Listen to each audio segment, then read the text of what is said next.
¿Qué tal, amigos? Bienvenidos al programa Salud Total.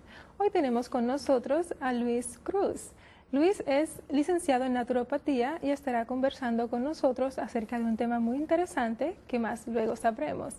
Luis, bienvenido al programa Salud Total. Muchas gracias, es un placer estar aquí para compartir algo de conocimiento. Qué bueno. Luis, nosotros compartimos un ministerio de salud en el estado de Tennessee. Y queremos decirles a los televidentes que pueden contactarnos mediante 3ABN si están interesados en que vayamos a su iglesia o si les podemos ser útiles de alguna manera. Seguro, estamos a la disposición de ustedes cuando necesiten a alguien que hable en su iglesia o cualquier momento, estamos a disposición. Muy bien. El tema que estaremos abordando hoy, Luis, es el tema del desorden de atención deficiente. Es un tema muy prevaleciente en los Estados Unidos y que desgraciadamente cada día aumenta más y más. Quisiéramos saber si nos podrías dar más información al respecto. En mi pequeña práctica veo a muchos niños que tienen este problema y existen dos versiones. Está la falta de atención, desorden de falta de atención, y está el desorden de falta de atención por hiperactividad. Básicamente los dos tienen síntomas similares, con la excepción de que el segundo tiene el síntoma de la hiperactividad y se caracteriza por la impulsividad, la falta de memoria, falta de concentrarse y como consecuencia también tienen problemas con el aprendizaje. Definitivamente. ¿Cuál de los dos es más común, por lo menos en los Estados Unidos, o son igual de prevalentes los dos? No he estudiado las estadísticas en cuanto a esto, pero en mi práctica por lo menos vienen muchos los que tienen el problema de la hiperactividad. ¿Especialmente en los niños o en las niñas? Mayormente niños, porque esta condición, por cada niña existen 10 niños que tienen este problema. Y aproximadamente hay 2 millones de niños que están tomando el medicamento Ritalin, que es el medicamento que se utiliza para el problema de la hiperactividad. Es el método convencional. Es el método común, convencional. Luis, ¿hay alguna edad en la que se comienza a tener este problema o puede surgir en cualquier tiempo en la infancia o en el desarrollo de un niño? Los niños generalmente comienzan a manifestar los síntomas a los 3 años, pero generalmente se diagnostica ya cuando entran en la edad escolar, cuando la maestra con su experiencia nota que el niño está teniendo problemas y recomienda a los padres a ir a un médico para ser diagnosticado. Muy bien, dijiste anteriormente que más o menos 2 millones de niños 2 millones de niños tienen esta condición actualmente. Esos son los niños que están tomando medicamentos, o sea que ya han sido diagnosticados, no se sabe cuántos no han sido diagnosticados. Puede ser que alguno de los padres considere que es normal que su niño salte y hable y esté tan hiperactivo, piensen que es normal, pero especialmente en el varón. Pero la hiperactividad que se manifiesta en esta condición es mucho más anormal de lo que debería ser para esa edad. ¿Hay alguna causa o razón para que el niño se comporte así? En cuanto a la causa, no se ha definido una causa específica y hay controversias en cuanto a la causa. La literatura médica está dividida en cuanto a las causas, pero en la medicina natural consideramos estas siguientes causas. Primero, el consumo excesivo del azúcar. Segundo, los colorantes artificiales. Definitivamente.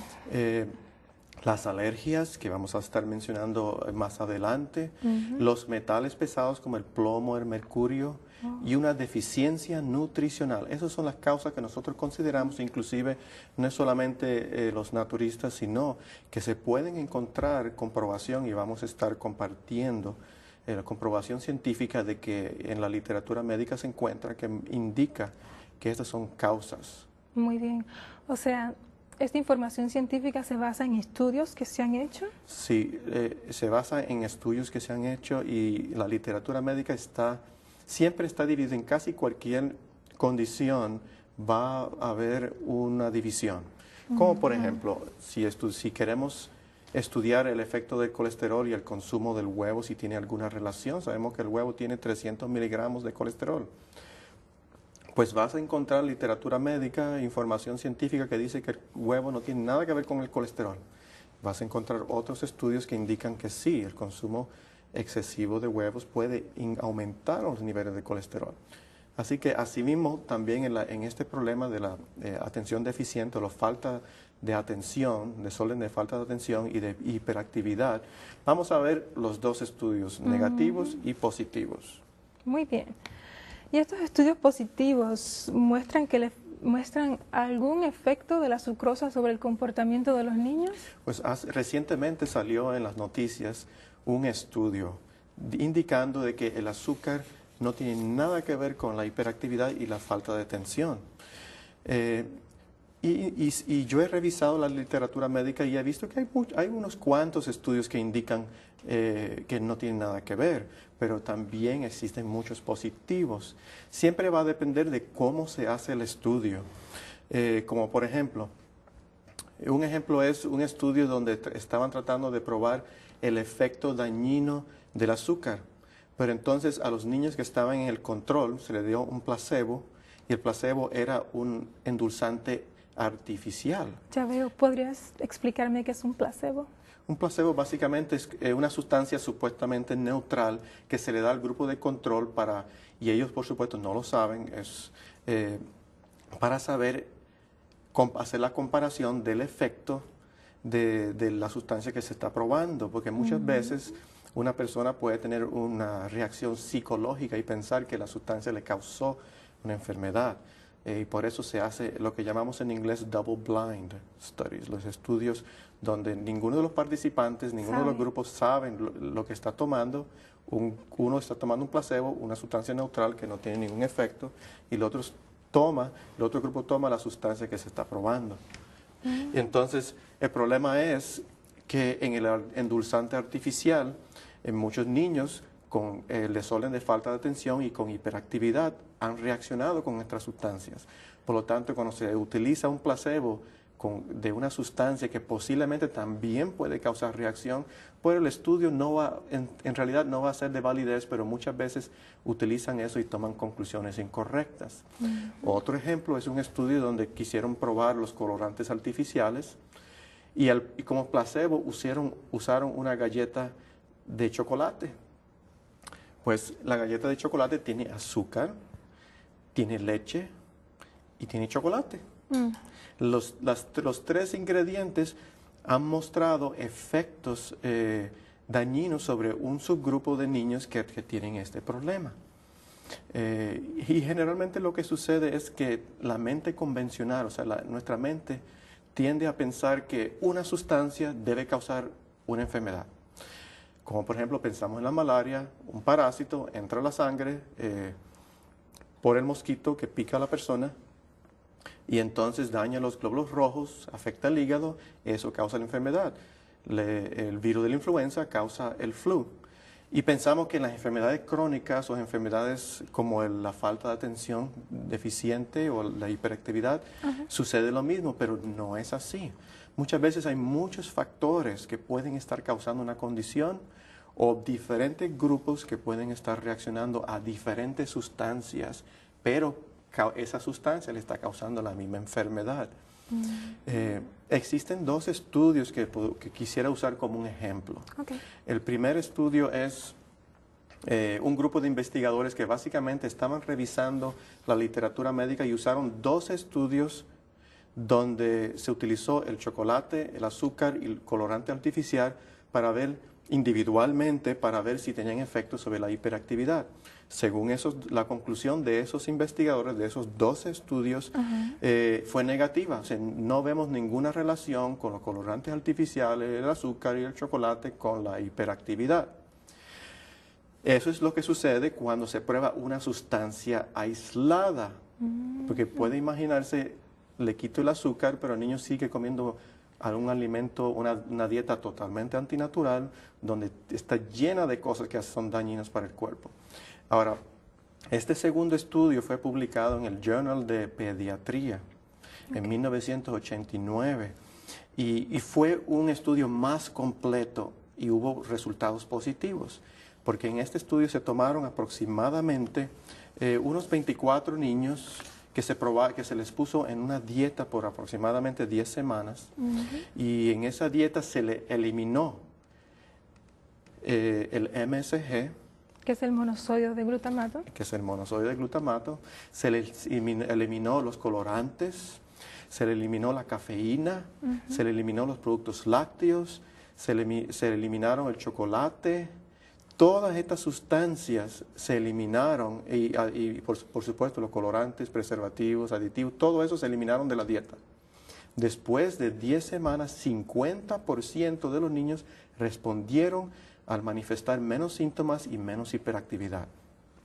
Esto claramente muestra cómo un cambio más holístico, en lugar de simplemente quitar una sustancia aislada, es lo que va a hacer el cambio en estos niños, y esta ha sido mi experiencia viendo a estos niños que cuando se les cambia la dieta y el estilo de vida, y entonces quizás se les suministre algunas plantas, algunas nutrición adecuada, entonces estos niños mejoran tremendamente.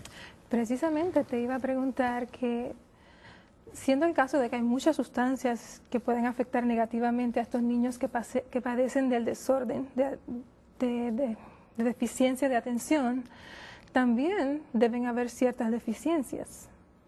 Indiscutiblemente. Pero antes de entrar a esas deficiencias, hay un punto sobre el azúcar que quisiera, si me permites, comentar. Y es un estudio que se hizo, que salió en un Journal de Psicología Normal de los Niños en el año 1986, donde se hizo el experimento con el azúcar, pero en este caso fue en niños normales. Aproximadamente se probaron unos cuantos niños, más de 50 posiblemente, y entonces el experimento fue que se le dio un vaso de jugo que se había endulzado con azúcar. Se alternó el tipo de prueba que se le hizo al niño, uno de inteligencia, 15 minutos, y 15 minutos de recreación. Esto se iba alternando. Los investigadores notaron después de 40, 60 minutos que hubo un cambio en los niños. Primeramente, la reducción en la inteligencia manifestada en las pruebas, en la capacidad mental, manifestada en las pruebas que se le estaba haciendo por los 15 minutos. Y durante los 15 minutos de la recreación, el estudio menciona que manifestaron una conducta inapropiada. Lo que quiere decir que afectó su comportamiento, su relación, cómo se socializaban con otros niños, afectó su inteligencia y se redujo también. Su forma de comportamiento fue alterada también. Wow. ¿Puede haber algún otro elemento que influya en estos niños para que tengan este tipo de comportamiento? Como por ejemplo, estoy pensando en los metales pesados. Sí, se ha estudiado los metales pesados, especialmente el plomo, que persiste mucho en las casas viejas que se pintaban o se usaba pintura de plomo. Y también en los juguetes muchas veces, inclusive salió recientemente en las noticias, donde niños estaban siendo afectados. El plomo es el más común. El segundo que le sigue es el mercurio, que casi siempre viene por personas que llevan una dieta de pescado, que usan tratan de obtener sus nutrientes, esa es la base de su dieta. Y hay una intoxicación muy grande a base de eso. Generalmente se hacen exámenes de sangre para determinar la presencia de plomo. El examen de sangre son sensibles solamente si el plomo la persona se ha expuesto al plomo recientemente. En otras palabras, si ya hace mucho tiempo se expuso al plomo y el plomo está en los tejidos o en el cerebro, que es donde está afectando al niño, no va a aparecer en el examen de sangre. Hay que usar otros métodos, como el análisis de cabello, que es muy efectivo para detectar metales pesados, o también se puede utilizar un examen de orina especial con un procedimiento especial para detectar los metales que están acumulados en el tejido. Ok. Más adelante podemos seguir comentando acerca de estos métodos o exámenes que podemos utilizar para detectar los niveles de metales pesados en estos niños con el desorden de deficiencia de atención. Pero quisiera volver un poquito atrás al tema de los colorantes artificiales. ¿Podrías comentarnos un poco más y si se ha hecho algún estudio que favorezca este asunto? Sí, el factor de los colorantes, preservativos y aditivos artificiales, de lo que existen aproximadamente 3.000, que se utilizan en los alimentos Son de bastantes. diferentes tipos. Fue descubierto por más o menos en los 60, 70 por el doctor Feingold. Feingold basó sus descubrimientos en más de 1.200 niños que había observado que estas sustancias artificiales sí afectaban a ellos. Y él determinó que aproximadamente un 40% de los niños son afectados. O sea que inclusive el mismo descubridor de esta teoría no dijo que el 100% de los niños eran afectados por colorantes, pero sí dijo que aproximadamente un 40%. Y ha habido estudios negativos, básicamente que no han validado los descubrimientos de Dr. Feingold, pero sí hay algunos positivos también, como por ejemplo uno que se llevó a cabo en Australia por el Journal de Pediatría de Australia en 1988. En este estudio se estudiaron 55 niños hiperactivos y se sometieron estos 55 niños a la dieta de Feingold, que fue, como mencionamos, el que descubrió ese hecho de los colorantes artificiales. De los 55, 40 de los niños, que es 72.7%, respondieron favorablemente a la dieta que se le aplicó. Después de 6 semanas de llevar la dieta de Feingold, ellos respondieron muy favorablemente. Así que ahí tenemos un estudio positivo que sí valida de que la dieta Feingold tiene un efecto positivo sobre algunos de los niños que padecen de esta condición. Qué interesante. Ok, yo sé que te pregunté hace un rato acerca de las deficiencias y me comentaste acerca de esto. ¿Cómo podemos arreglar este asunto de las deficiencias? ¿Qué se sugiere, qué se recomienda? Bueno, quizás podríamos mencionar 1 o 2 estudios interesantes sobre las deficiencias, porque en este caso hay controversia en cuanto a lo del azúcar, hay controversias en cuanto a los metales pesados, hay controversias en cuanto a los colorantes artificiales, pero donde no hay controversia y donde está claramente expuesto en la literatura médica es la deficiencia nutricional, porque inclusive se hizo un estudio en París, Francia, en un hospital en el departamento de pediatría. Se tomaron 53 niños que padecían de ADH, problema de falta de deficiencia de atención, de la edad aproximadamente de 4 a 14 años. Okay. Como grupo control se tomaron 27 niños que no padecían de este problema. Se les tomó un examen de sangre y se notó en ese examen de sangre, lo que se le analizó fue la ferritina. Ferritina es la manera en cómo el cuerpo almacena el hierro. Se notó que el 83% de los niños que tenían el desorden de falta de atención por hiperactividad tenían deficiencia de ferritina, lo que indica que tenían una deficiencia de hierro. Solamente el 18% de los niños que no tenían el desorden de falta de atención ni de hiperactividad tuvieron falta de ferritina, comparado con 83-84%, que es casi la mayoría, casi todos los niños. Y no solamente eso, sino que mientras más deficiente era el niño en ferritina, más severa era la condición. O sea que la deficiencia iba de par en par con la severidad de la condición. Así que ahí vemos claramente una relación íntima con el problema de falta de atención. Ahora, existen otros estudios también, como por ejemplo, en un estudio se le dieron a los niños que con este problema de falta de atención y con hiperactividad, se le dio el aceite de linaza, juntamente con un suplemento de vitamina C. Vitamina C y linaza. Exacto. Sabemos que la linaza tiene mucho omega 3, que es de suma importancia para el desarrollo del cerebro. Pues se notó que estos niños, en la mayoría, se redujo la hiperactividad con simplemente estas 2 suplementaciones. Eso es sin darle una dieta adecuada. Se le dio esta suplementación y se redujo la hiperactividad. Y en otro grupo de estudio, en otro estudio que quiero mencionar en esta parte de las deficiencias, este salió en una revista de medicina alternativa en 1986 por ahí, y en el estudio se quiso hacer una comparación entre los niños que estaban usando Ritalin con un grupo de niños que estaban usando un grupo de nutrientes como parte de su tratamiento. El que estaba usando el grupo de nutrientes no estaba usando Ritalin. El resultado del estudio mostró que los niños que estaban usando el grupo de nutrientes tenían el mismo beneficio que los niños que estaban usando Ritalin. Lo que quiere decir que es igual de efectivo usar un compuesto nutritivo para ayudar a estos niños y recurrir y corregir la deficiencia que usar el Ritalin. Muy bien, así que tenemos ahora 3 elementos que son indispensables en el niño que padece de este desorden de deficiencia de atención o que es hiperactivo también.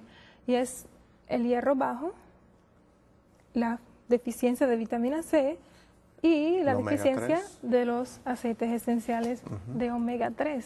Más posiblemente otros nutrientes que se podrían utilizar, porque muchos niños están deficientes en zinc.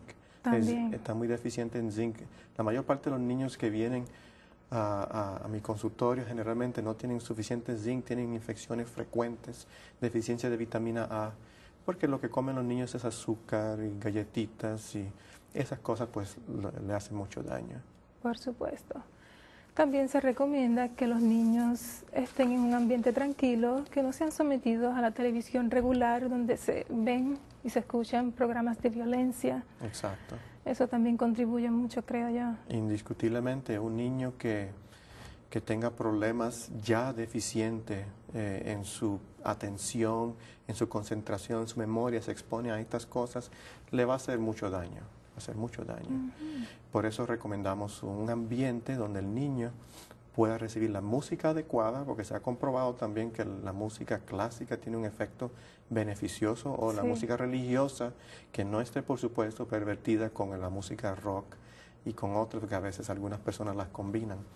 La música suave y calmante tiene un efecto calmante sobre los niños. Por lo tanto, es importante todos estos factores que hemos estado hablando, los metales pesados, los colorantes artificiales, eliminar todas las cosas antinaturales y poner a un niño en un tratamiento natural. Y muchas veces estos niños mejoran grandemente. Bien. Anteriormente también estuviste hablando acerca de los metales pesados. ¿Hay algún método para detectar los metales pesados? Mencionamos un método que es el análisis del cabello, que a veces para alguna persona es controversial porque piensan que no es un método adecuado. Pero en realidad se ha estado usando, inclusive en la medicina forense, el análisis del cabello para detectar arsénico, mercurio, aluminio y diferentes tipos de venenos que puedan existir en el cuerpo. El pelo funciona como un órgano excretor. Todo lo que el cuerpo está acumulando en los tejidos se va a acumular en el cabello, porque el cabello es un tejido.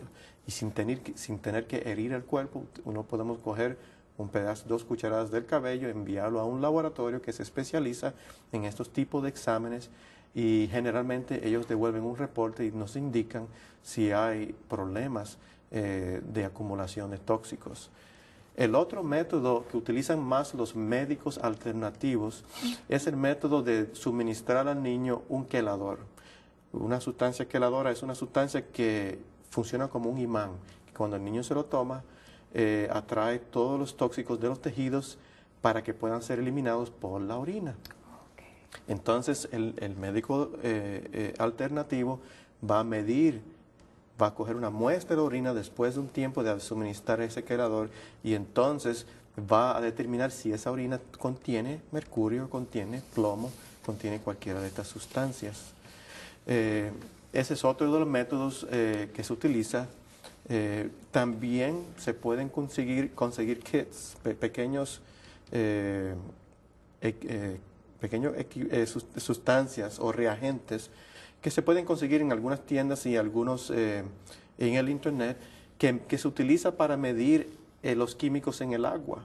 Ese mismo kit, que no cuesta mucho, esos reagentes se pueden utilizar para medir la orina, para ver porque miden plomo, miden mercurio, y algunos niños lo van a reflejar en la orina, y cualquier persona puede hacer eso en la casa. Así que es un examen que está accesible, inclusive para las personas, para hacer en la casa. Muy sencillo. Fantástico, esta información es muy valiosa. Amigos, estamos aquí con el doctor Luis Cruz. Él es licenciado en naturopatía y estamos conversando acerca del tema el desorden de falta de atención y también junto con el desorden de hiperactividad. Este es un problema que está actualmente en los Estados Unidos aumentando más y más cada día. Los invitamos a que continúe con nosotros para que aprendan métodos por los cuales podemos ayudar a nuestros hijos o algún niño o niña que esté sufriendo de este problema. Luis, te quería hacer otra pregunta. ¿Hay algún otro elemento o factor que no hayamos mencionado del cual nos podamos beneficiar, o especialmente aquellas personas que tienen en su hogar tal vez un niño o una niña con este desorden de deficiencia de atención? Indiscutiblemente hay otro factor, un último factor que puede ser causante muchas veces y son las alergias. Las alergias al ambiente, pero especialmente alergias a los alimentos. Las alergias a los alimentos pueden causar una disfunción cerebral y eso no lo digo yo. La frase que utiliza la literatura médica es disfunción cerebral mínima. O sea que alergias a alimentos, alergia a diferentes sustancias puede causar lo que ellos llaman la disfunción cerebral mínima. El otro punto interesante es que muchos de estos niños que padecen de hiperactividad también tienen problemas de alergia, como por ejemplo asma, eczema, dermatitis y sensibilidad químicas múltiples, lo que muestra que sí está relacionado la alergia con este problema. Muy bien. Estamos casi culminando nuestro programa, que ha sido muy interesante. ¿Podrías darnos algunos consejos prácticos rapidito acerca de qué puede hacer una madre en el hogar o una persona que esté a cargo de un niño con este problema de desorden de atención para mejorar la condición del niño? Bueno, primeramente ponga a ese niño en una dieta natural. Quítale todos los dulces, dele sustitutos naturales, quítale el chocolate, los colores aditivos y preservativos artificiales, y para poder hacer eso la dieta tiene que ser natural. Si el niño quiere comer algo dulce, dele una fruta, no le dé cosas que tengan colores raros, cereales con colores raros, y mantenga a ese niño en una dieta natural lo más posible. Gracias, Luis, y gracias a ustedes por haber estado con nosotros en el programa Salud Total.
¿Qué tal, amigos? Bienvenidos al programa Salud Total.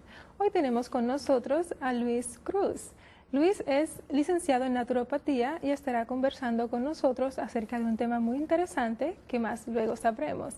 Luis, bienvenido al programa Salud Total. Muchas gracias, es un placer estar aquí para compartir algo de conocimiento. Qué bueno. Luis. Diagnosticados. Puede ser que alguno de los padres considere que es normal que su niño salte y hable y esté tan hiperactivo, piensen que es normal, pero especialmente en el varón. Pero la hiperactividad que se manifiesta en esta condición es mucho más anormal de lo que debería ser para esa edad. ¿Hay alguna causa o razón para que el niño se comporte así? En cuanto a la causa, no se ha definido una causa específica y hay controversias en cuanto a la causa. La literatura médica está dividida en cuanto a las causas, pero en la medicina natural consideramos estas siguientes causas. Primero, el consumo excesivo del azúcar. Segundo, los colorantes artificiales. Definitivamente. las alergias, que vamos a estar mencionando más adelante, los metales pesados como el plomo, el mercurio, y un medicamento Ritalin, que es el medicamento que se utiliza para el problema de la hiperactividad. Es el método convencional. Es el método común, convencional. Luis, ¿hay alguna edad en la que se comienza a tener este problema o puede surgir en cualquier tiempo en la infancia o en el desarrollo de un niño? Los niños generalmente comienzan a manifestar los síntomas a los 3 años, pero generalmente se diagnostica ya cuando entran en la edad escolar, cuando la maestra, con su experiencia, nota que el niño está teniendo problemas y recomienda a los padres a ir a un médico para ser diagnosticado.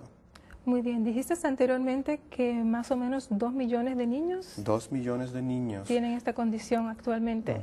Esos son los niños que están tomando medicamentos, o sea que ya han sido diagnosticados, no se sabe cuántos no han sido diagnosticados. Nosotros compartimos un ministerio de salud en el estado de Tennessee y queremos decirles a los televidentes que pueden contactarnos mediante 3ABN si están interesados en que vayamos a su iglesia o si le podemos ser útiles de alguna manera. Seguro, estamos a la disposición de ustedes cuando necesiten a alguien que hable en su iglesia o cualquier momento, estamos a disposición.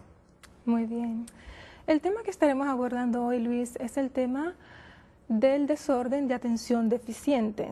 Es un tema muy prevaleciente en los Estados Unidos y que desgraciadamente cada día aumenta más y más. Quisiéramos saber si nos podrías dar más información al respecto. En mi pequeña práctica veo a muchos niños que tienen este problema y existen 2 versiones. Está la falta de atención, desorden de falta de atención, y está el desorden de falta de atención por hiperactividad. Básicamente los dos tienen síntomas similares, con la excepción de que el segundo tiene el síntoma de la hiperactividad y se caracteriza por la impulsividad, la falta de memoria, falta de concentrarse, y como consecuencia también tienen problemas con el aprendizaje. Definitivamente. ¿Cuál de los dos es más común, por lo menos en los Estados Unidos, o son igual de prevalentes los dos? No he estudiado las estadísticas en cuanto a esto, pero en mi práctica por lo menos vienen muchos los que tienen el problema de la hiperactividad. ¿Especialmente en los niños o en las niñas? Mayormente niños, porque esta condición, por cada niña existen 10 niños que tienen este problema y aproximadamente hay 2 millones de niños que están tomando el medicamento